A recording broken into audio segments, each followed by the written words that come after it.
எதிர்பார்க்குறீங்க? கண்டிப்பாக நிறைய பேர் மாற்றங்கள் எதிர்பார்க்குறாங்க. பட் நான் எப்பயும் போல் ஒரே இதாக்க போயிடலாம் அப்படின்ட்டு இருக்கும். ஏன் மாற்றம் தேவைப்படும்? இல்லை இல்லை, மாற்றம் வந்தால் நல்லா தான் இருக்கும். வரணும்னு நானும் நினைக்கிறேன். பார்க்கலாம். தளபதி விஜய் பற்றி என்ன நினைக்கிறீங்க? எங்கள் ஒய்ஃப் ரொம்ப ஃபேன் அவங்களுக்கு.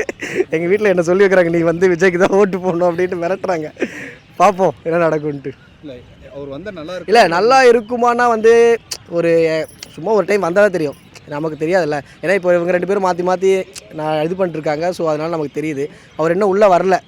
ஸோ அவருக்கு எக்ஸ்பீரியன்ஸ் வந்தாலுமே ஃபஸ்ட் எடுத்தோடனே போஸ்டிங் கொடுத்தா அவ்வளோ எக்ஸ்பீரியன்ஸ் வருமானு தெரில. Let's see.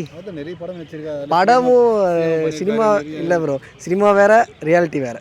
நம்ம சினிமாவில் நம்ம என்ன வேணால் நடிக்கலாம், என்ன வேணால் பேசலாம். நேரில் அதெல்லாம் பேச முடியாது, நடிக்கவும் முடியாது. நடத்தி காட்டிட்டாரு. ஒரு 4-5 மாநாடு நடத்தி காட்டிட்டாரு. மாநாடு யார் வேணால் நடத்தலாம் ப்ரோ. ஒரு பேர் சாவச்சாச்சு. இது மாதிரி என்ன வேணும் உங்களுக்கு?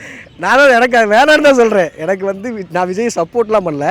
விஜய் வரட்டும். ஏதாவது ஒரு ஜெயிக்கட்டும்.